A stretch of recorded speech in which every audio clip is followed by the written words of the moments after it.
Warahmatullahi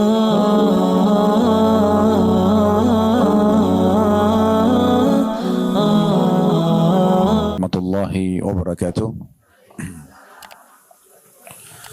Alhamdulillah, lisan kita selalu memuji Sang Pencipta Allah. Sebagai seorang muslim, kita sangat yakin kalimat Alhamdulillah adalah kalimat penghubung antara kita dengan Sang Pencipta Allah.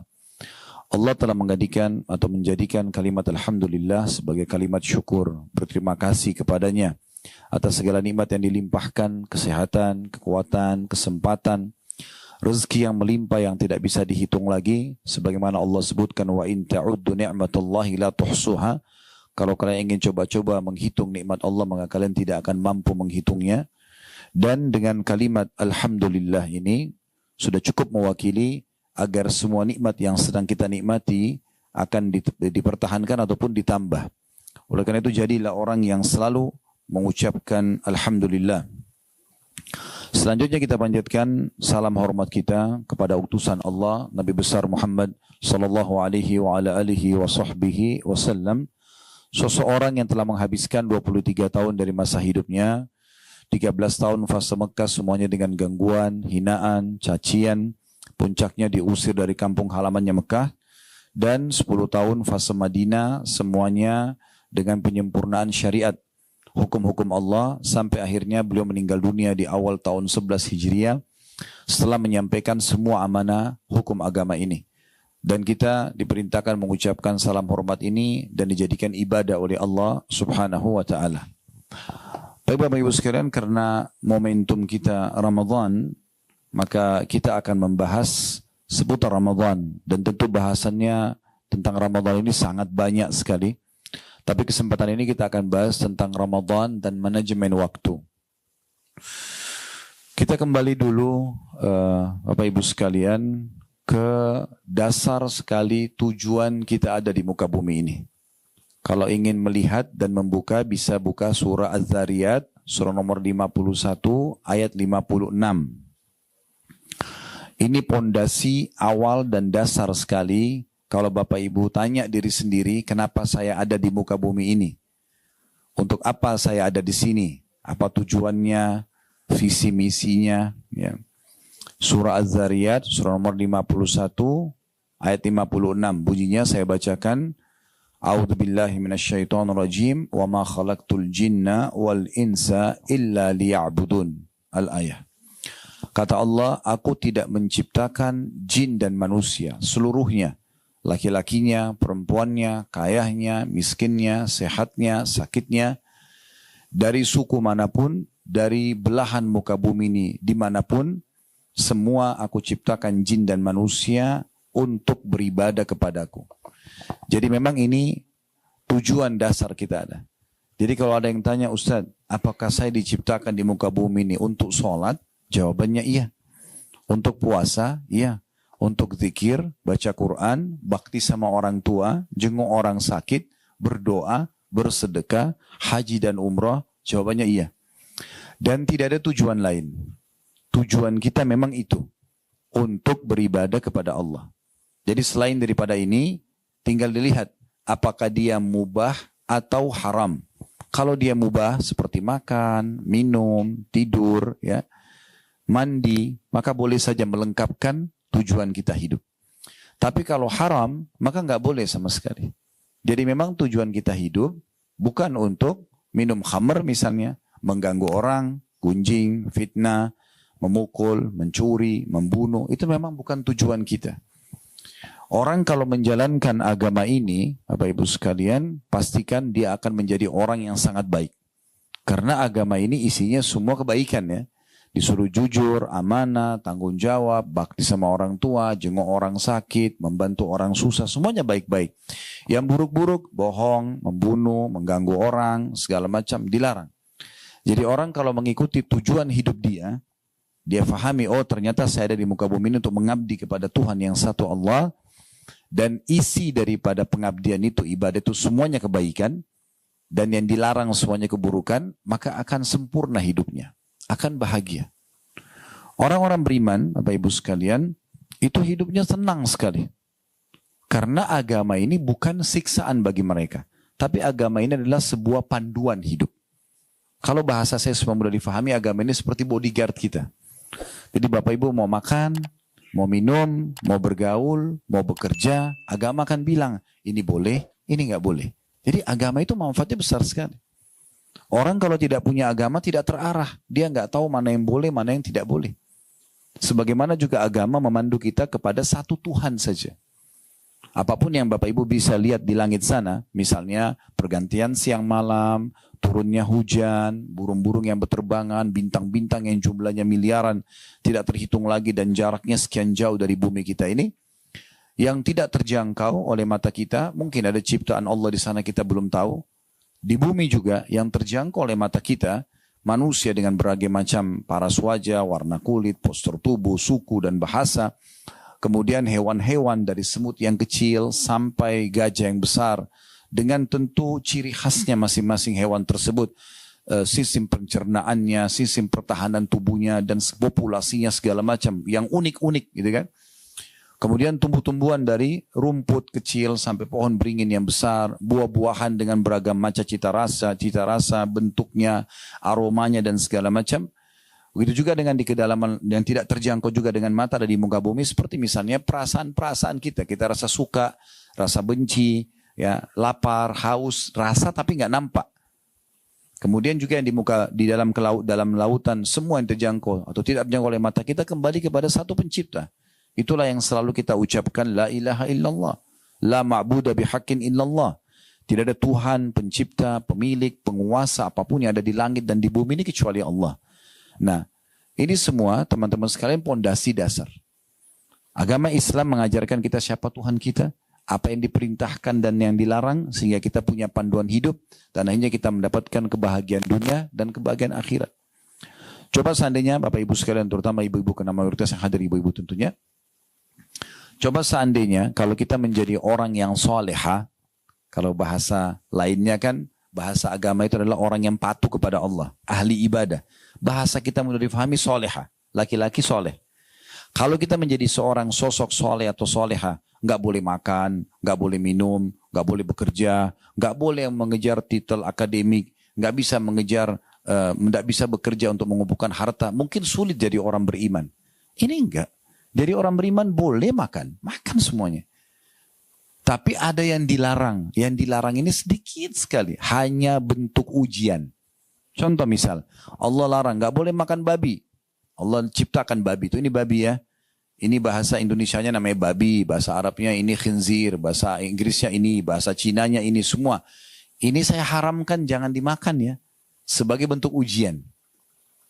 Tapi di sisi lain, Allah kan memberikan kita kebutuhan terhadap protein daging kan. Dari mana dia? Allah ganti dengan sapi, kambing, ayam, kelinci, semua hewan air halal. Artinya ada yang diharamkan tapi sedikit, hanya untuk bentuk ujian gitu. Ya. Menguji hamba ini patuh nggak sih? Gitu. Nah, yang dihalalkan banyak. Andai saja kita dikasih hawa nafsu dan kebutuhan terhadap protein daging itu, dan semua daging diharamkan, wajar orang melanggar. Tapi ini enggak. Begitu juga pada saat Allah haramkan minuman, nggak boleh minum khamar, yang memabukkan nggak boleh. Baik, Allah ganti dengan air, susu, madu, air jamu, apalah banyak yang halal-halal kan gitu. Allah berikan kita potensi suka dengan lawan jenis, ada syahwat. Kalau tidak ada syahwat, tidak ada populasi manusia. Laki-laki buat suka perempuan, perempuan suka laki-laki, terjadilah interaksi biologis. Tapi ada yang haram, zina, ada yang halal, nikah. Kalau Allah kasih kita syahwat tapi nggak dikasih solusi, itu jadi masalah. Tapi Allah kasih. Dan zina sama nikah ini bedanya cuma 5 menit. Kalimat akad saja. Saya nikahkan kamu sama anak perempuan saya Fulana binti Fulan dengan mas kawin ini. Saya laki-laki mengatakan saya terima nikahnya. Ada 2 saksi. Ada mahar, ada walinya wanita. Selesai sah. Semua orang tahu mereka akan interaksi biologis. Dan dengan adanya keinginan itu maka terjadi populasi manusia. Ini cara yang benar. Orang semua bahagia kalau melakukan interaksi biologis yang halal. Karena pasangannya orang semua tahu. Ibu pun hamil kalau hasil biologis halal. Ibu hamil ya bangga, iya nggak apa-apa. Nggak malu. Tapi kalau zina, walaupun di hotel bintang 5 ketakutan. Khawatir. Akhirnya tidak maksimal biologis yang tadi memang itu adalah potensi dalam diri kita. Anak yang lahir juga nanti tidak jelas statusnya. dikenal dengan anak zina, gitu kan. Kalau hamil pun di luar nikah malu, sampai terjadi aborsi misalnya. Berarti orang kalau patuh kepada Allah, dia jadi orang baik dan dia bisa nikmati hidup. Islam tidak pernah melarang setiap penganutnya untuk meraih prestasi tertinggi dari akademik. Boleh sampai jadi profesor, bahkan dimotivasi. Dalam Islam bahkan kata Nabi SAW, talabul ilm faridatun ala kulli muslim. Menuntut ilmu adalah faridah, kewajiban bagi setiap muslim, laki-laki dan perempuan. Kita nggak boleh bodoh, harus pintar, belajar. Islam suruh itu. Begitu juga, kalau ada yang tanya, apa Islam menyuruh kita menjadi orang kaya? Jawaban saya, iya. Iya. Sudah pernah dengar Bapak Ibu sekalian hadis Nabi SAW, pernah ada sahabat miskin, datang kepada Nabi SAW bilang begini, ya Rasulullah, sahabat-sahabat kami yang kaya mendahului pahala kami. Karena kami sholat, mereka sholat. Kami puasa, mereka puasa. Tapi mereka punya kelebihan. Karena mereka mengeluarkan harta, disedekahkan yang kami tidak punya. Berarti kan ada pahala plus untuk orang kaya. Lalu apa kata mereka? Ya Rasulullah, tunjukkan kepada kami amalan yang bisa mengimbangi sedekahnya orang kaya. Kata Nabi SAW, baca. Habis sholat subhanallah 33. Alhamdulillah 33, Allah Akbar 33. Sahabat miskin pulang amalin. Rupanya beberapa waktu setelah itu datang lagi. Ya Rasulullah, sahabat-sahabat kami yang kaya dengarin hadis Anda. Artinya mereka ikut amalin tuh. Seakan-akan mereka bilang, coba amalan apa lagi dong ya Rasulullah gitu kan. Tapi Nabi SAW tidak ajarin mereka amalan. Nabi cuma mengatakan, dzalika fadlullahi yu'tihi may yasha. Itu karunia Allah yang Allah berikan kepada siapa yang Allah inginkan. Ya kan? Ulama berbeda pendapat panjang lebar, Bapak Ibu sekalian, tentang mana yang lebih afdol di sisi Allah. Orang kaya yang bersyukur, punya kaya raya, harta melimpah, dan selalu bersedekah, berterima kasih sama Allah. Atau orang miskin yang banyak musibah dan cobaan, tapi bersabar. Mana lebih afdol? Ini syukur pahala, ini sabar pahala. Terakhir kesimpulannya, ulama mengatakan cenderung orang kaya bersyukur lebih afdol. Karena orang kaya yang bersyukur itu punya opsi. Bisa bersyukur, bisa tidak kan gitu. Tapi kalau orang yang miskin susah, tidak ada opsi lain kecuali bersabar. Dan orang kaya yang bersyukur, itu dia akan bisa membantu 1000 orang miskin. Orang miskin tidak bisa bantu orang kaya. Ya, kecuali mungkin dia jadi jual jasanya itu pun dibayar. Tapi orang kaya tidak bisa diberikan apa-apa oleh orang miskin. Kan gitu. Ini bukan sedang membandingkan ya, tapi kita sedang membahas bagaimana mulianya agama ini selalu menyuruh penganutnya berprestasi. Tapi yang penting kita tahu semua itu diselimuti dengan 5 huruf halal dan menjauhi 5 huruf yang lain haram. Selama halal nikmati, nggak ada larangan. Boleh nggak saya punya rumah besar, tas saya bermerek, mobil saya bagus? Kenapa tidak? Nabi SAW punya unta terbaik, punya kuda terbaik. Nabi berpoligami, punya istri, masing-masing punya rumah. Masing-masing rumah punya pembantu. Nabi SAW punya beberapa jenis pedang. Beliau punya beberapa orang pelayan khusus diri Nabi sendiri. Ada yang siapin sendalnya Nabi, ada yang siapin siwaknya Nabi. Nabi sendiri punya beberapa orang pembantu. Gak dilarang dalam Islam. Ya, kan? Boleh menikmati, yang penting jangan mubadzir. Jangan berlebihan, jangan sampai membuat kita sombong, anggap remeh orang lain, nggak boleh. Kita boleh nikmati sebagai nikmat Allah Subhanahu Wa Taala. Ya, ini penting dan tidak boleh kita anggap remeh. Garis bawah itu Bapak Ibu sekalian, bahasa Arabnya syamata. Apa itu syamata? Syamata itu kita menganggap remeh dan merendahkan orang lain karena kita sedang punya kelebihan, itu nggak boleh. Umar bin Khattab menjelaskan ini dengan membahasakan kalau seandainya di depan saya ada seorang wanita hamil, perutnya besar, lalu saya bilang, ih perutnya besar ya, saya khawatir Allah membuat perutku buncit. Karena dia menghina maksudnya. Beda kalau ada ibu hamil, oh ibu hamil ya, maksudnya memuji, nggak apa-apa. Tapi kalau kita anggap remeh nggak boleh. Jadi kalau ada orang, maaf, ngomongnya cadel atau kalau jalan pincang misalnya ya, terus jadikan bahan olok-olok ini nggak boleh. Tapi kita kalau lihat itu ada kekurangan, kita bersyukur sama Allah. Kata Nabi SAW, siapa yang melihat kekurangan pada diri seseorang yang tidak ada pada dirinya, dia mengucapkan, Alhamdulillahilladzi afani mimma btala bihi.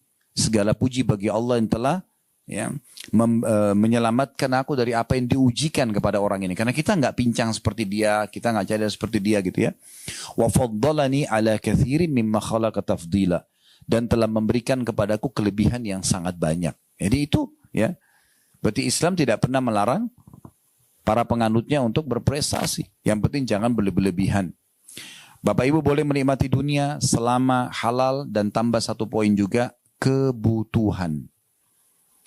Jangan selalu ikuti keinginan. Kalau keinginan tidak ada habisnya. Selama butuh, silakan. Islam suruh kita menikmati yang terbaik. Tapi kalau keinginan ini nggak pernah habis. Ya. Ibu-ibu kalau nunggu diskon itu habis, tidak bakal habis. Sampai hari kiamat. Oh ini kan diskon Ustaz. Oh itu diskon iya. Akan keluar diskon baru nanti. Begitu habis masanya keluar lagi nanti. Tidak pernah habis. Makanya sesuai dengan kebutuhan, bukan keinginan. Selama kebutuhan ibu boleh nikmati. Tapi kalau keinginan sangat dekat dengan pintu mubazir, dan tidak boleh tabzir. Ya, kita boleh nikmatin maksimal, tidak ada masalah, tapi jangan mubazir. Karena Allah mengatakan innal mubazirina kanu ikhwana syayatin wa kana syaitanu rabbih kafura. Sesungguhnya orang-orang yang tabzir suka berlebihan, membuang-buang, tidak ada manfaatnya bagi dia. Ya, dia selalu berlebihan, maka itu adalah saudara-saudaranya syaitan, dan syaitan kufur kepada Tuhannya. Itu poinnya dulu. Ya, baik. Momentum Ramadan ini, Bapak Ibu sekalian, adalah momentum yang paling baik untuk kembali kepada tujuan tadi kita diciptakan. Ya, saya sering bahasakan di pengajian, saya ingatkan juga ibu-ibu di sini, kalau Ramadan ini lembaga training terbesar di dunia untuk peningkatan skill spiritual, ya. Mungkin tidak asing bagi ibu-ibu, ada lembaga-lembaga training biasanya kita untuk meningkatkan skill spiritual, ya. Pelatihan, ya. Kita bayar mahal, perusahaan-perusahaan kadang-kadang ikuti pegawainya bayar mahal. Kenapa? Trainernya bagus, staffnya bagus, yang digunakan multimedia juga bagus, kita diharapkan outputnya bagus, kan begitu. Itu poinnya. Tapi di sini Ramadan itu trainernya Allah Subhanahu wa taala. Para stafnya malaikat. Dan tidak ada lembaga training sebesar Ramadan dari sisi pengikutnya. Lembaga training yang ikut 100.000 orang. Tapi kalau Ramadan ini, seluruh umat Islam di seluruh benua, kita tidak bicara lagi per kota, ya, per desa itu terlalu besar. Per benua aja. Di benua Eropa, di benua Amerika, di Afrika, di Asia, di Australia. Di mana saja ibu pergi sekarang, ibu akan dapatkan semua muslim yang sudah balik sama. Mulai azan subuh sampai azan maghrib puasa. Puasa itu apa? Nahan diri dari semua apa yang Allah larang. Yang halal aja, makan minum kan halal. Biologi suami istri halal. Tapi di sekarang ditahan, tidak boleh. Sebagai ujian dari Allah. Semua orang lakukan itu. Ya kan? Semua orang sibuk. Yang mungkin tadinya tidak mengenal Al-Quran, mulai baca Al-Quran. Yang mungkin tidak hadir di pengajian, mulai ikut pengajian. Yang mungkin jarang berdoa, sekarang berdoa. Yang mungkin jarang bersedekah, sekarang kejar karena ingin buka puasain orang misalnya. Yang mungkin belum pernah umroh, mungkin mau mengejar pahala umroh Ramadan karena pahalanya sama dengan haji bersama Nabi. Dan sekian banyak gitu yang kita lakukan. Dan luar biasanya Ramadan ini, kembali kepada tujuan kita, semua pelanggaran agama umumnya ditinggalkan. Orang kalau mau buat dosa, puasa loh. Kita ingatkan diri kita atau teman-teman di sebelah kita ingatkan. Bahkan umat muslim dan muslimah sendiri yang mungkin selain Ramadan tidak pernah ingatkan pelanggaran agama yang terjadi pada saudaranya, saat ini dia ingatkan. Bahkan mungkin dia merasa sayangnya kenapa orang itu nggak puasa, sayangnya kenapa orang itu begini dan begitu. Itu Ramadan. Ini lembaga training yang luar biasa, gratis. Ya.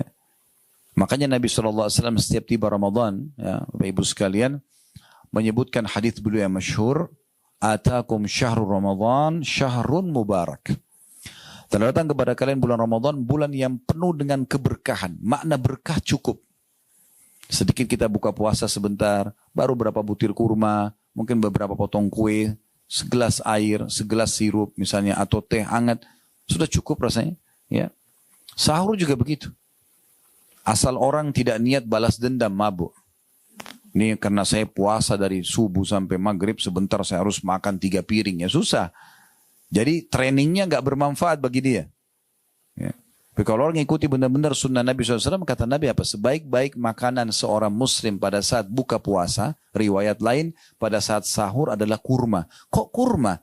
Kenapa Nabi tidak bilang daging unta kah, daging sapi kah? Ya, Nabi bilang kurma. Saya ikutin cuplikan seorang dokter di Mesir, tapi sayangnya dalam bahasa Arab ya. Saya juga belum menemukan ada terjemahan teksnya. Dokter ini dokter spesialis dan di Mesir, dan beliau sekarang di channelnya cukup banyak, jutaan juga followernya. Namanya Dr. Abdul Daim. Salah satu survei beliau, Dr. Abdul Daim ini mengadakan survei tentang hadis Nabi SAW, kenapa Nabi suruh makan kurma setiap pagi 7 butir. Walaupun kurma ajwa ya. Kan kata Nabi SAW, siapa yang makan kurma ajwa Madinah 7 butir di pagi hari, maka dia akan selamat dari semua jenis racun dan sihir. Ya. Makanya waktu corona kemarin kami buat materi khusus corona dan solusinya. Di antaranya kami bahas tentang pentingnya setiap orang konsumsi kurma. Gitu kan. Dan Syekh bin Baz rahimahullah, seorang ulama Saudi, mengatakan kalau yang tidak bisa dapat kurma ajwa Madinah, dia boleh konsumsi kurma apa saja. Nah, tapi Dr. Abdul Daim mengadakan penelitian internasional ya, dari beberapa kampus-kampus di Eropa yang mengadakan penelitian tentang buah kurma. Ya. Karena bagi mereka unik kurma ini. Buah yang paling panjang umurnya, jarang rusak. Gitu kan. Maka diadakan penelitian, mereka adakan penelitian, ternyata kurma itu, satu butir kurma kalau Bapak Ibu konsumsi, sudah memenuhi 7% dari kebutuhan kalori tubuh kita. Jadi kalau kita makan 7 butir, berarti sudah 49%. Tinggal kita isi setengahnya lagi sudah cukup untuk kita hidup seharian. Makanya luar biasa, Ramadan mengajarkan juga itu, buka puasa dengan kurma, ya. Kemudian sahur juga dengan, bukan tidak boleh makan yang lainnya, boleh. Tapi ini menandakan bagaimana ya kita dianjurkan untuk ya Ramadan ini menjadi bulan yang luar biasa untuk pelatihan kita. Baik, saya akan coba lanjutkan dulu hadisnya. Kata Nabi SAW, bulan yang penuh dengan berkah, iftarallahu alaikum siyamah. Allah memerintahkan kalian untuk mengerjakan puasa di dalamnya. Ya. Dan sekarang mungkin tidak asing, di masa kita sekarang lagi booming tentang masalah terapi kesehatan, diet dengan sekian jam puasa, ya, sekian belas jam puasa. Kita sebenarnya tidak butuh itu, karena kita memang sudah dilatih setiap bulan Ramadan. Oleh karena itu nanti kalau selepas Idul Fitri, ibu-ibu saya sarankan ucapkan Alhamdulillah tepat pada tempatnya ya.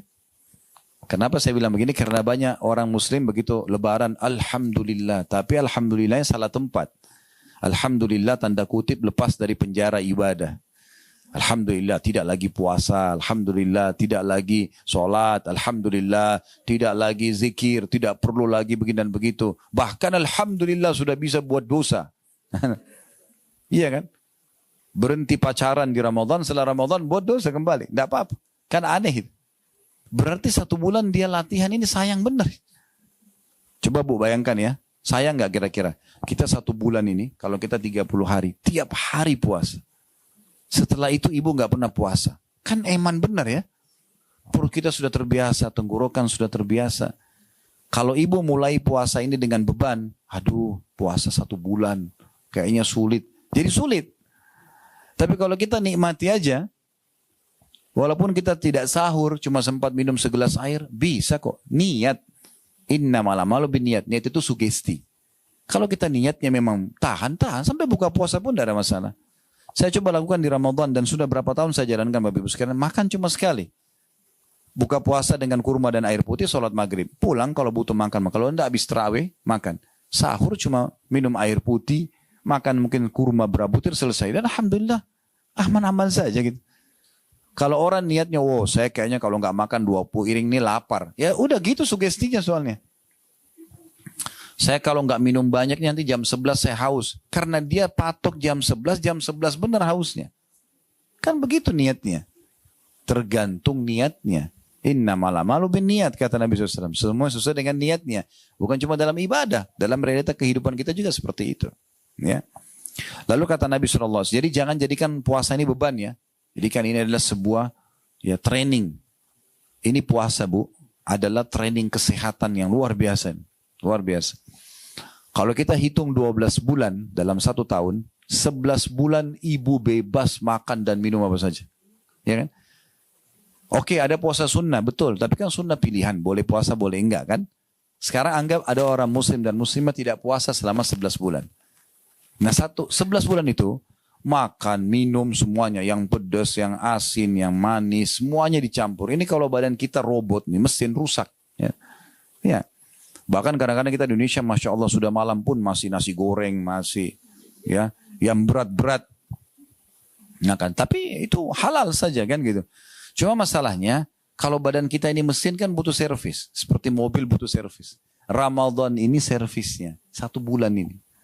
Makanya ibu kalau pas lebaran nanti, 1 Syawal, kita kan sudah lama nih sebulan gak makan pagi.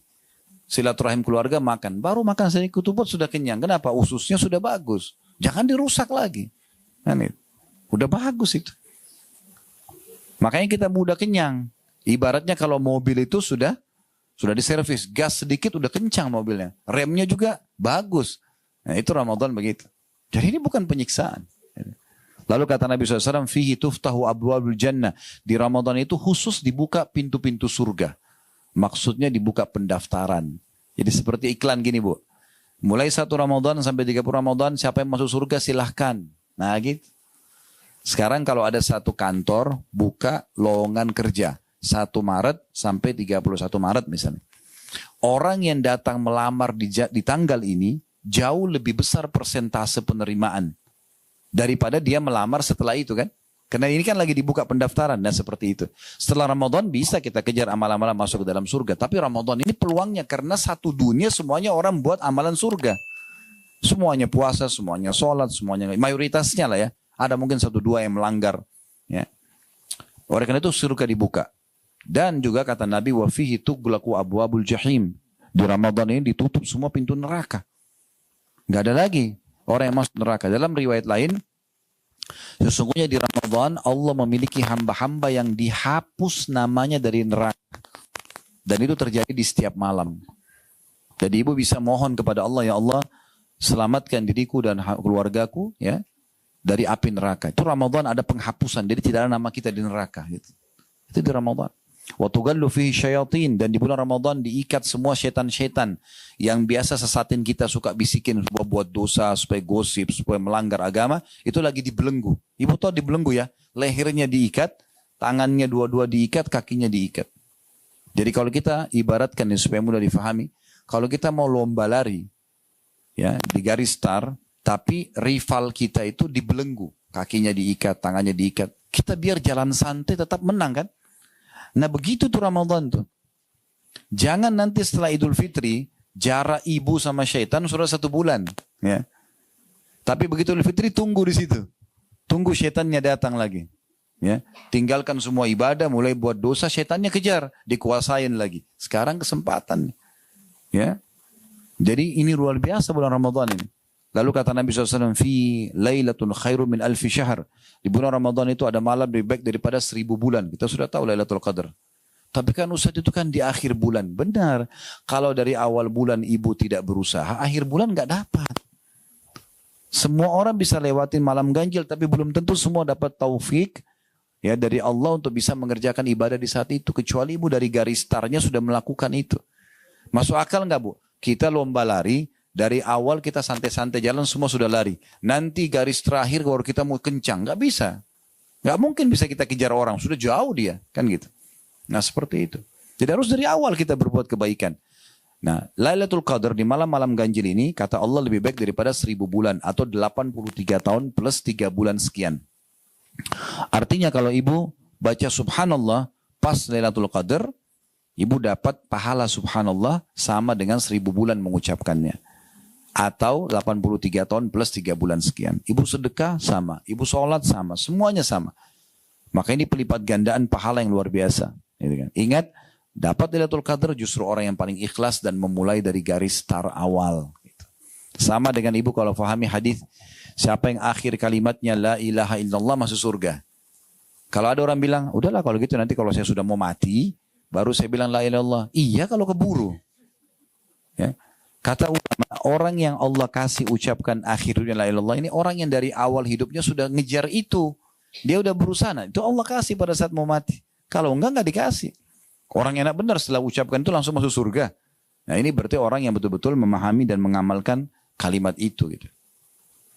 Lalu kata Nabi SAW, ini yang jadi saksi bahasan kita di akhir hadis, man haruma khairaha fakat harum. Siapa yang terharamkan dari kebaikan-kebaikan Ramadan, maka dia telah terharamkan dari semua kebaikan. Orang kalau tidak berubah menjadi lebih baik di Ramadan, maka tidak akan pernah berubah selamanya. Kan gitu. Ada saatnya, Bapak Ibu sekalian, kita lewati hidup-hidup kita mungkin dengan pelanggaran agama, lalu kita taubat. Ada saatnya kita taubat, harus kita kembali dan menjadi orang yang lebih baik dari sebelumnya. Sampai kapan kita mau lalai, gitu kan? Ibu kalau sudah benar pernah dengar, alhamdulillah. Kalau belum pernah dengar, perlu ibu tahu ini hadisnya. Pernah di zaman Nabi Muhammad SAW, Bu, ada 3 orang masuk Islam dari salah satu suku Arab. Kebetulan 3-tiganya tinggal di rumahnya Talha bin Ubaidillah radhiyallahu anhu, sahabat Nabi yang dijamin masuk surga ini. Lalu Talha ini menceritakan 3 orang ini setelah masuk Islam berjalan waktu, orang yang pertama ikut perang, jihad, mati syahid. Sebulan kemudian atau sepekan kemudian, beberapa waktu kemudian, tepatnya beberapa waktu setelah itu, terjadi lagi panggilan jihad, orang yang kedua ikut mati syahid juga.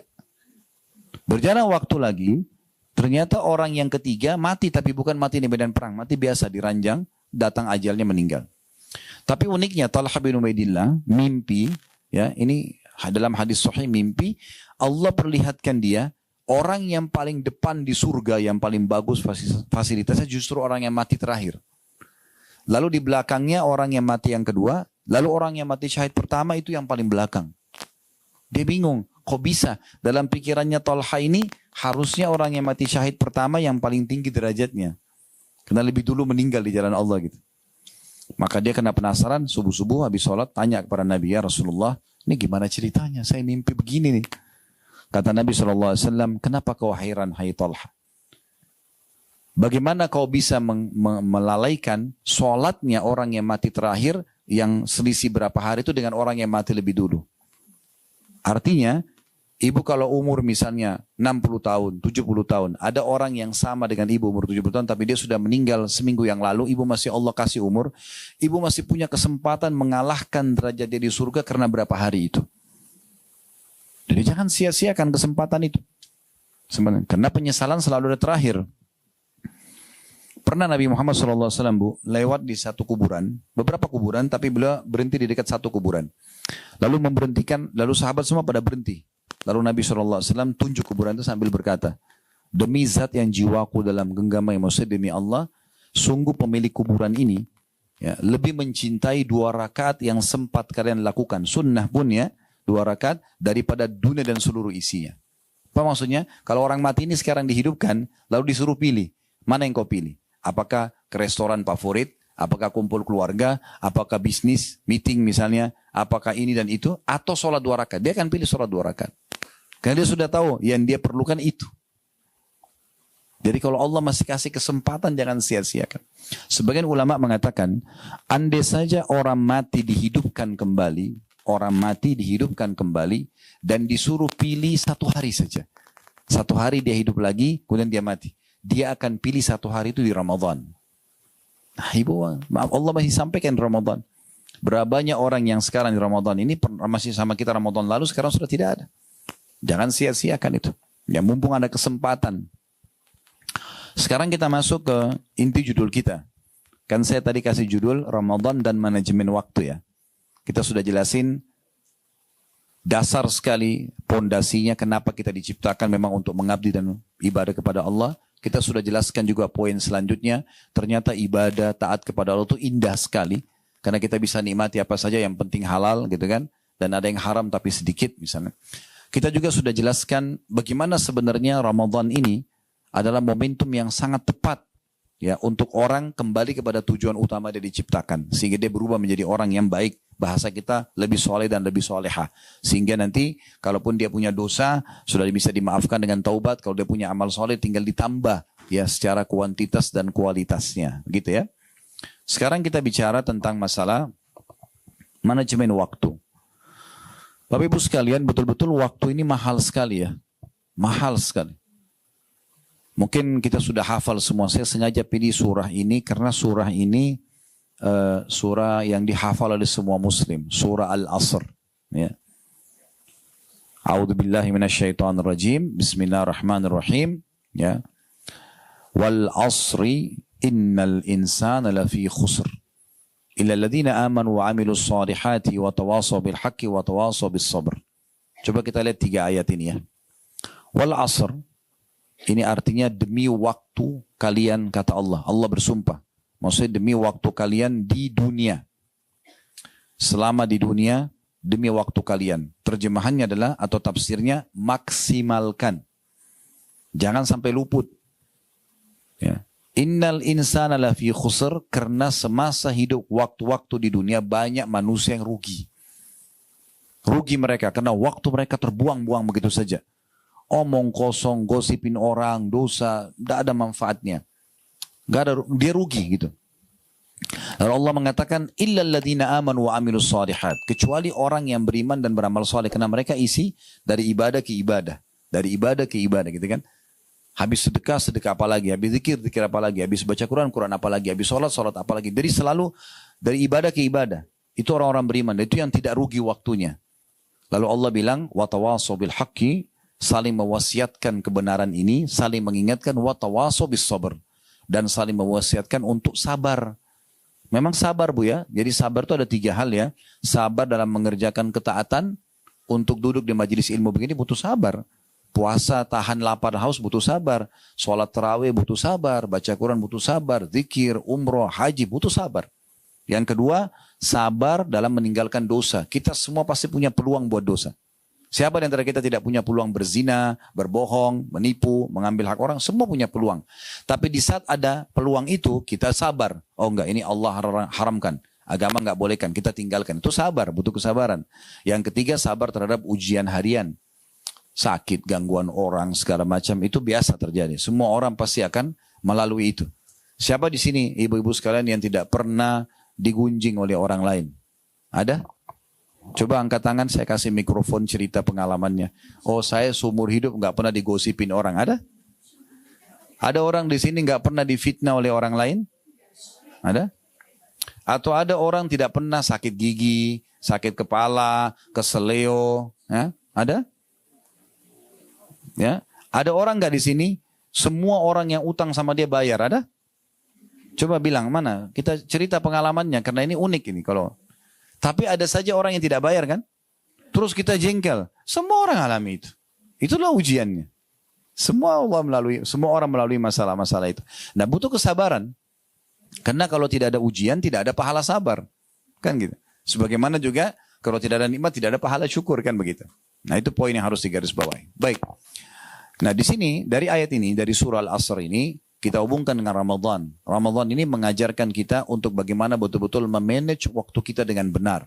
Ya, kapan kita makan, apa yang harus kita makan, gitu kan? Bagaimana kita mengatur antara Ramadan, puasa kita dengan pekerjaan, ya, ibu-ibu dengan kesibukannya, suaminya ibu mungkin dengan kesibukannya, ya, anak-anak dengan studinya, sekolahnya. Ini di manage ini. Oh, ternyata lagi puasa nggak ada masalah. Semua bisa berjalan kan gitu. Kalau ibu sudah tahu, alhamdulillah. Kalau belum tahu, saya perlu ingatkan. Syariat puasa Ramadan ini, itu diperintahkan di tahun 2 Hijriah. Pas tahun kedua Nabi hijrah ke Madinah. Kita kan berada di tahun 1444 Hijriah ya. Tahun 2 Hijriah, itu Nabi SAW hijrah ke Madinah, lalu disyariatkan pertama kali puasa Ramadan. Selama di Mekah 13 tahun belum ada puasa Ramadan. Nanti tahun 2 Hijriah. Dan pas diperintahkan puasa Ramadan, pada saat itu disyariatkan juga perang Badr. Kalau pernah dengar perang Badr itu terjadi di tanggal 15 Ramadan. Ya. 17 Ramadan ya. Itu di tahun 2 Hijriah. Jadi sahabat itu lagi ke medan perang, ya ada yang jalan kaki. Madinah Badr itu jaraknya 183 km. Naik mobil aja kecepatan 100 km mungkin bisa 2 jaman lah ya. Zaman dulu itu jauh, orang pakai kuda, pakai unta, udara panas. Juga ada yang jalan kaki. Jauh banget tuh jalan kakinya ya. Dari sini mungkin lewat Bandung kali ya. Melebih. Jalan kaki itu. Jauh banget itu. Tapi orang puasa. Kenapa? Karena mereka tidak jadikan sebagai beban. Mereka nikmati saja ya. Tergantung orang mau memanage waktunya seperti apa. Ada manajemen makanan, waktu makanan, minuman, pekerjaan, aktivitas umumnya. Tidak mengganggu semua itu. Ya. Jadi nggak benar kalau Ramadan ada orang malas-malasan tuh nggak benar. Nggak benar. Di Ramadan ini Bu, karena kita nggak ada sarapan, nggak ada makan siang, waktu kita lebih panjang. Karena kan biasa orang sarapan, makan waktu, ambil waktu ya, setengah jam, 1 jam, belum persiapannya, belum duduk ngobrol, belum makan. Makan siang, ada orang sampai habisin 2-3 jam. Ya, cari restoran yang dia suka, mungkin sedikit jauh, kemudian dia makan, ngobrol sama teman-temannya, sama keluarganya, kan banyak. Tapi ini betul-betul tidak ada nih. 1 bulan tidak ada sarapan, tidak ada makan siang. Waktu kita panjang banget ini, luar biasa gitu, keberkahan. Nah di sini kita diajarkan untuk supaya memaksimalkan waktu itu. Perhatikan sabda Nabi SAW dalam hadis riwayat Bukhari Muslim, ni'matani magbunun fihima katsirun minan nas. Ada 2 nikmat yang banyak luput dari orang-orang. As-sihhatu, kesehatan, wal faraq, dan waktu luang. Ya. Jadi kalau ibu lagi ada waktu luang kayak Ramadan ini, ibu gunakan maksimal. Yang belum bisa baca Quran, maaf, belajar Al-Quran, makharij hurufnya, panggil guru, belajar, ikut online. Yang sudah ngaji, belajar tafsirnya, tadabbur ayat, gitu kan. Ikut dalam majelis ilmu misalnya, diisi gitu dengan hal-hal yang positif. Jangan ibu pada saat ada waktu lowong, ini lagi santai, misalnya kemudian buka kontak, cari siapa temannya yang sedang bermasalah. Lalu kemudian WA, Assalamualaikum, ada masalah apa? Curhat aja. Kenapa cari masalah ini? Kenapa mau dengar masalahnya orang? Masalah kita aja masih banyak gitu kan. Nggak usah jadi pahlawan. Kalau ibu ahlinya, ibu seorang ustadz atau ustadzah, ibu seorang psikiater misalnya, memang orang konsul, dokter, lain. Tapi kalau kita untuk apa? Akhirnya ibu jadi jengkel karena dia lagi ribut sama suaminya. Oh memang suami kamu itu buruk. Ibu dosa juga. Padahal belum tentu dia benar ya. Saya pernah di pengajian di Kampung Melayu waktu itu. Ada seorang ibu kasih kertas pertanyaan. Suami saya begini-begini. Semuanya salah suaminya. Terakhir, boleh nggak saya minta cerai? Saya bilang, kalau seperti yang ibu sampaikan, ibu sudah halal minta cerai. Karena suaminya kasih nafkah, suaminya nggak pulang ke rumah, suaminya ini dan itu, macam-macam. Subhanallah, setengah jam setelah saya pulang taklim, ada satu bapak telepon saya. Entah tahu nomor saya dari mana gitu. Assalamualaikum Assalamualaikum warahmatullahi wabarakatuh. Saya jawab, Waalaikumsalam warahmatullahi wabarakatuh. Ini Ustaz Khalid ya? Iya. Saya Fulan, sebut nama beliau gitu. Baik, kenapa Pak? Ada yang bisa saya bantu? Tadi di Ustaz di pengajian ada seorang ibu nanya begini nggak? Saya bilang pertanyaan banyak. Tapi sepertinya ada ke sana tadi, karena pertanyaan memang banyak. Terus dia bilang, itu istri saya Ustaz, dia nggak benar. Saya udah kasih nafkah, saya udah kasih begini, saya udah begini, saya begini. Dia bohong aja itu. Kalau Ustaz mau saya lihatkan buktinya. Saya bilang nggak usah. Bapak selesaikan aja sendiri. Mau ke pengadilan silakan. Yang penting saya sudah jelaskan hukumnya. Kalau ibu benar dia punya hak. Kalau ibu salah berarti dia berdosa. Kan tidak boleh kata Nabi SAW. Ya, istri manapun yang minta cerai tanpa udzur maka haram baginya bau surga kan gitu. Jadi nggak boleh. Harus ada alasannya syar'i baru boleh. Nggak boleh sembarangan gitu. Itu contohnya. Jadi kalau ada waktu lowong jangan dipakai untuk terima curhatan orang. Ya. Dan kita perlu tahu Bu ya, ibu perlu garis bawahi untuk ya berbicara dengan ahlinya, misalnya sama ustadz atau ustadzah, atau itu kalau masalah agama atau masalah penyakit misalnya sama dokter, ingat konsultasi bukan curhat. Ya. Apa itu konsultasi? Ustadz, suami saya ucapin kalimat cerai jatuh nggak? Itu konsultasi. Kita jelasin, ustadznya jelasin. Oh kalau dia dalam kondisi sadar jatuh Bu, selesai. Ustadz saya mau cerita dulu ya. Nih ceritanya bulan lalu, panjang tuh dari bulan lalu. 30 hari pulang, mundur ke belakang, semua masalahnya baru terakhir jatuh nggak tolaknya. Kenapa nggak ini aja? Curhat itu Bu, hanya kepada Sang Pencipta Allah. Ibu mau tenang, dengarin saran saya. Ada masalah apapun, wudu, pakai mukena, sujud. Jangan angkat kepala dari sujud kecuali sudah tuangkan semua sama Allah. Ya Allah saya sakit, ya Allah suami saya begini, ya Allah anak saya. Sama Allah, biarin Allah karena yang ciptakan kita Allah, yang ciptakan masalah itu Allah, yang bisa berikan solusi hanya Allah. Sebagaimana nikmat juga kalau ada, yang ciptakan kita Allah, yang ciptakan nikmat itu Allah, yang bisa pertahankan hanya Allah. Kenapa harus kembali kepada selain Allah? Kalau pernah dengar nama ini, alhamdulillah. Kalau belum dengar, ada satu ulama tabi'in. Tabi'in ini generasi setelah sahabat ya. Namanya Sufyan Ats-Tsauri rahimahullah. Beliau tinggal di Mekah dulu. Muridnya Abdullah bin Umar radhiyallahu anhuma. Orang ini dikenal dengan dapat julukan Sajjad. Suka sekali sujud orangnya. Dikatakan dia punya masalah apapun, walaupun kecil sampai masalah besar, pasti sujud dan tidak mau angkat kecuali sudah dituangkan semua sama Allah. Udah, jadi Allah akan selesaikan. Apa kata Nabi SAW? Siapa yang menghadapi masalah, mengembalikannya kepada Allah, dia akan temukan jalan keluarnya. Siapa yang punya masalah, tidak mengembalikan pada Allah atau bergantung pada manusia, Allah akan biarkan dia dengan masalahnya. Tidak akan ada selesai. Ibu ceritain masalahnya dengan temannya. Temannya punya pemikiran yang berbeda. Maaf, ibu punya masalah rumah tangga. Ibu bicara sama, ini saya tidak tahu, ibu saya tidak kenal di sini. Jangan tersinggung dengan saya kalau sebut ini ya. Misalnya dia konsen sama seorang janda. Gagal rumah tangga. Lalu dia sebutkan, suami saya begini. Saran dia apa? Cerai. Karena sama statusnya kan. Udah cerai aja, saya juga begitu kok. Nah kan jadi salah. Harus sama orang yang tepat. Mana orang yang sudah berumah tangga 30 tahun, 50 tahun sukses. Nah itu konsultasi itu benar. Nggak boleh. Pernah ada kasus rumah tangga bercerai, Bapak Ibu sekalian. Hanya karena si istri suka curhat sama adiknya yang masih gadis. Ngerti apa si adik ini? Karena adiknya ini sudah bingung setiap kali ada masalah selalu tuangkan, kakaknya tuangkan ke dia. Kak cerai aja kak, untuk apa? Dia nggak ngerti karena dia belum punya suami, dia nggak paham. Dia nggak pikir tentang nama baik, tidak pikir tentang masalah yang lain, tidak pikir anak-anak karena dia belum tahu. Lucunya, uniknya si istri ikutin adiknya. Setelah cerai baru nyesal. Karena ini jadi masalah, karena bukan pada ahlinya. Kita bukan sedang bahas rumah tangga, ini contoh saja supaya mudah difahami. Jadi harus kepada ahli yang benar, gitu kan? Yang Ramadan ini mengajarkan kita semua untuk kembali ke situ.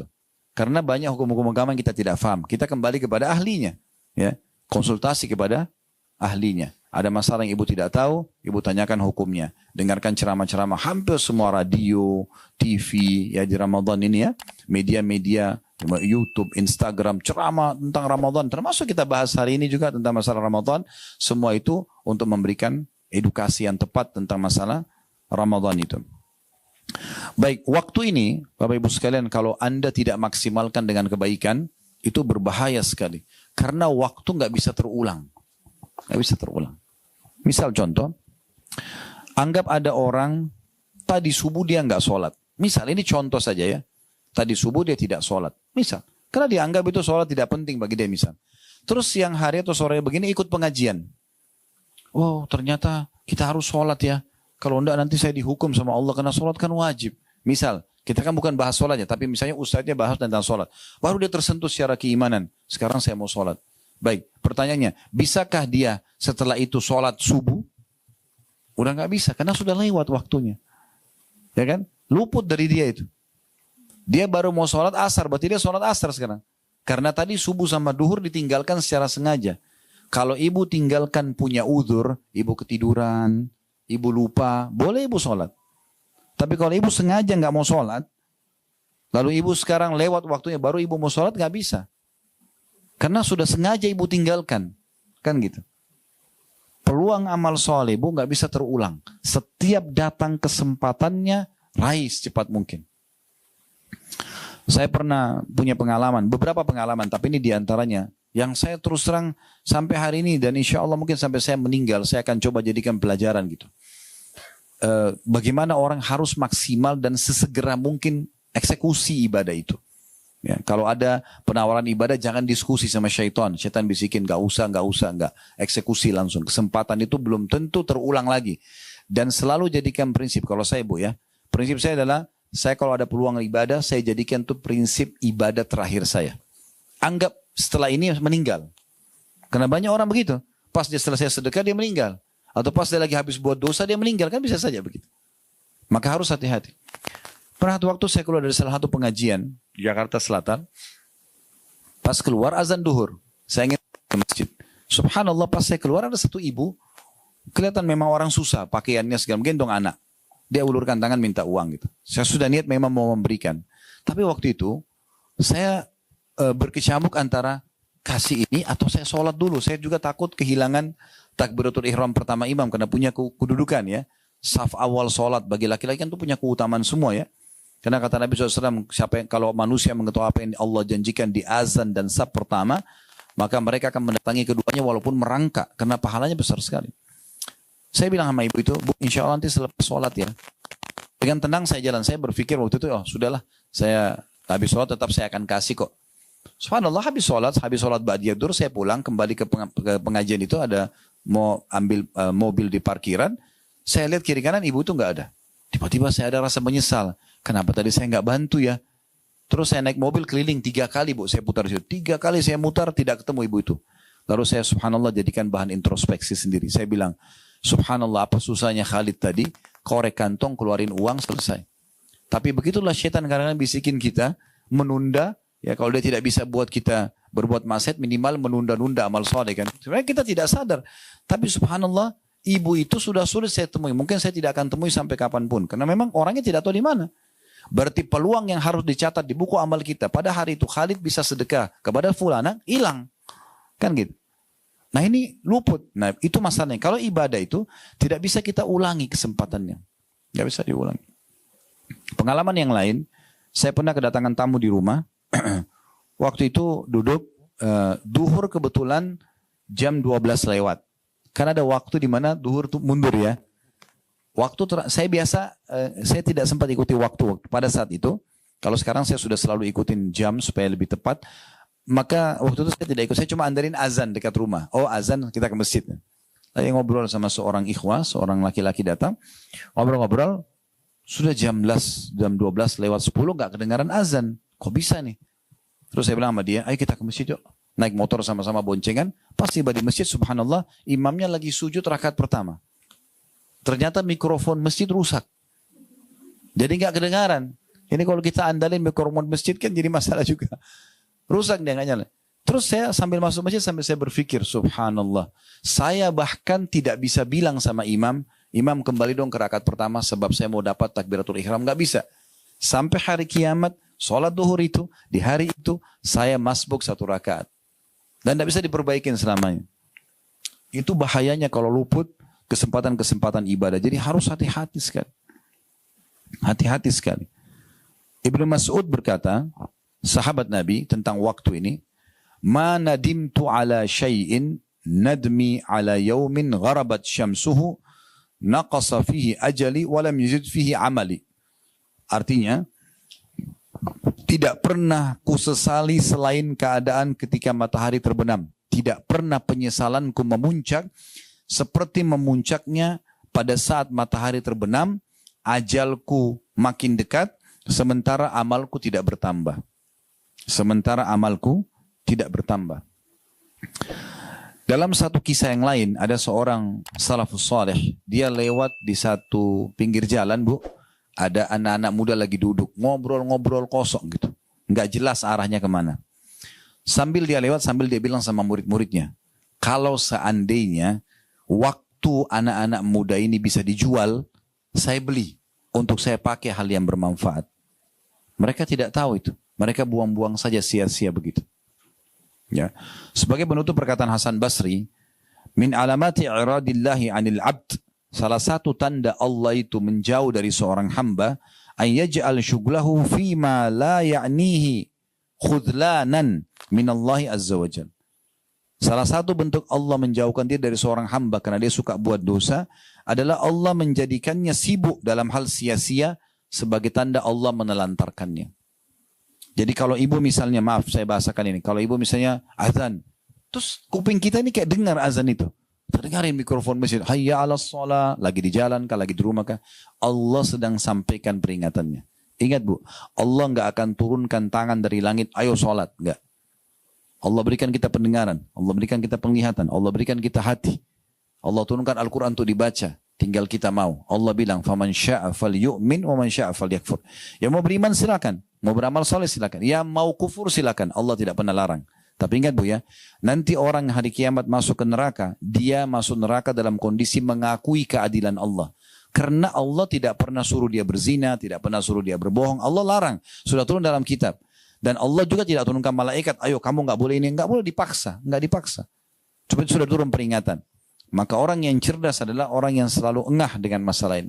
Siapa ada peluang amal soleh jangan sia-siakan. Siapa ada kesempatan dosa maka hindari. Kalau pernah berbuat segera taubat kepada Allah subhanahu wa ta'ala. Terakhir Bu juga saya tambahkan ini. Hari ini, detik ini sekarang yang kita sedang duduk di rumah ini, sedang pengajian ini adalah hari emas Ibu. Umur kita yang sebenarnya adalah umur ya yang sudah berlalu. Kedepannya jangan mengkhayal. Ya. Siapa di antara kita umur 40 tahun, itulah umur dia 40 tahun sampai hari ini. Umur 50 tahun itu 50, 60 tahun 60 tahun, 70 tahun 70, itulah umur dia. Karena sudah dia nikmati dan lalui. Sampai hari ini. Kalau dia masih hidup hari ini, maksimalkan. Besok, tanda tanya, kita tidak pernah tahu. Sesekali ibu boleh buka cuplikan di YouTube, judulnya mati tiba-tiba. Bukan menakut-nakuti. Lihat orang lagi jalan, meninggal. Lihat orang lagi ngobrol, meninggal. Itu bisa terjadi. Ingat bu, rumah sakit dengan seluruh staf dan pasiennya, kalau kita jumlah, saya tanya, mana lebih banyak? Mereka atau orang yang lula-lalang depan rumah sakit? Mana lebih banyak bu? Hah? Orang lula-lalang. Artinya orang mati dalam kondisi sehat lebih banyak daripada orang sakit. Jangan mengkhayal masuk ICU baru meninggal. Belum tentu kita masuk ICU. Kan gitu. Jadi maksimalin. Juga agama ini hanya datang peringatan seperti ini bu. Kami para ustadz dan para dai hanya bisa menceramai dan menyampaikan seperti ini. Semua keputusan di tangan Bapak Ibu sekalian. Bapak Ibu mau mengambil ini sebuah nasihat. Karena kita semua di sini duduk bukan untuk seremoni saja meramaikan. Atau testimoni coba-coba. Kita memang untuk belajar kan gitu. Maka kalau ada poin penting, pelajaran penting ambil dan terapkan. Kalau bukan ibu, lalu siapa yang akan mengubah? Harus diri kita sendiri. Dan saya sarankan juga, kalau ibu mau berubah menjadi orang yang lebih dekat kepada Allah, lebih dekat dengan agama, mumpung momentum Ramadan, jangan setengah-setengah. Kalau mau hijrah, mau jadi orang baik, 100%, sekaligus jadi orang baik. Jangan dicicil-cicil. Ya. Sekaligus jadi orang baik. Tadi tidak sholat sekarang. Kalaupun wajib sama sunnah, kerjakan semua. Gitu kan? Kerjakan semua, jangan setengah-setengah. Tadinya enggak puasa, sekarang puasa full. Tadinya tidak pernah baca Quran, tidak pernah, sekarang full. Gitu kan? Dan juga poin penting, jangan pernah wariskan keburukan kepada anak-anak kita. Jangan bilang bu, enggak apa-apa nak, dulu ibu juga hamil di luar nikah, kamu juga enggak apa-apa. Kenapa wariskan keburukan? Kenapa enggak balas kekurangan kita dulu sekarang dengan kebaikan? Kalau kita kenal Quran di umur 30-40 tahun, anak kita kalau perlu 10 tahun sudah hafal Quran. Tutupi kekurangan kita di situ. Jangan wariskan keburukan. Sayang sekali. Saya pernah datangi satu keluarga kami, duduk ngobrol. Saya nasihatin anak-anaknya waktu itu, karena duduk ngobrol. Ayo kita ngobrol yuk, dengan agama nasihat. Panjang lebar kami nasihatin. Setelah kami nasihatin, saya pamit mau ke belakang, keluar gitu. Keluar ibunya sama keluarganya. Lalu kemudian menyampaikan sesuatu yang betul-betul membantah semua apa yang kami nasihatin tadi. Kami nasihatin tadi jangan bergaul bebas. Kalau orang tidak pacaran itu nanti akan dapat pasangan juga yang tidak pacaran. Begitu. Kalau kita berzina, datang juga pasangan kita berzina. Begitu nanti. Kayak orang baik kan untuk orang baik. Orang buruk untuk orang buruk. Begitu Allah bilang dalam Al-Quran. Kecuali kita sudah taubat ya. Jadi susah. Ya. Kalau kita tidak terapkan dari awal itu. Selesai nasi. Ibunya keluar lalu ibunya mengatakan, nak mana pacarmu, kenapa nggak datang? Kenapa nggak keluar? Kenapa kau nggak cari kakak angkatanmu? Kenapa begini? Loh, yang tadi kami nasihatin panjang lebar ini hilang begitu saja dengan 1-2 penawaran dari ibunya gitu.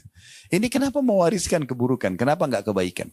Jadi setelah kita jadi baik, wariskan juga kebaikan itu insya Allah kepada orang-orang sekitar, terutama anak-anak dan pasangan kita insya Allah. Mudah-mudahan Allah SWT memberkahi ya.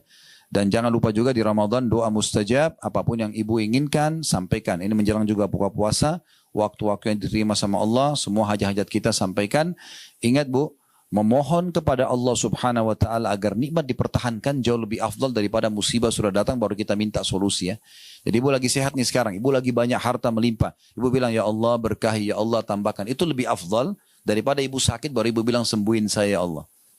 Jadi tidak ada alasan untuk tidak berdoa pada saat kita lagi lapang. Dan kata Nabi SAW, kenali Tuhanmu pada saat engkau lapang, Tuhanmu akan kenali kau pada saat kamu lagi susah. Kalau kita lagi susah, ibu mau Allah berikan solusi, justru pada saat lapang seperti sekarang, kita banyak ibadah kepada Allah Subhanahu Wa Taala. Ini bahasan kita insya Allah. Bapak Ibu yang berminat untuk partisipasi di kegiatan sosial, kami punya yayasan sedekah kreatif namanya. Di antaranya program di Ramadan ini kami ada menyebarluaskan buka puasa. Ya, kemarin sudah habis 1 ton kurma, alhamdulillah dibagikan ke banyak masjid dan pesantren. Sekarang kami buka 1 ton lagi, yang kedua, jadi 10.000 kilo. Disebarkan ke pesantren, masjid-masjid. Kami juga ada pembagian buku, ada pembagian baju-baju busana muslim untuk para ustadz dan ustadzah misalnya. Dan ada kegiatan yang lain. Juga kami ada donasi untuk buka puasa di Mekah. Ya, kami buka di Masjidil Haram, alhamdulillah mulai dari awal Ramadan kemarin sampai nanti akhir Ramadan, kami tiap hari membuka puasakan orang di sana. Bagi yang berminat nanti insya Allah bisa melihat flyernya semua ada ya di Instagram kami, tinggal dilihat di Khalid bin Salama ada berapa per paketnya, transfer ke rekening mana semua ada. Saya cuma berikan informasi secara umum. Kami pun menerima zakat mal, alokasi sedekah dan infak. Ya, ini mumpung di bulan Ramadan. Dikatakan oleh Nabi SAW, dikatakan oleh para sahabat, Nabi SAW adalah orang yang paling dermawan dan lebih dermawan lagi di bulan Ramadan. Ya, ini kesempatan emas juga bisa berbuat baik insya Allah. Mungkin begitu saja. Mudah-mudahan bermanfaat. Subhanakallahumma bihamdika. Asyhadu an la ilaha illa anta astaghfiruka wa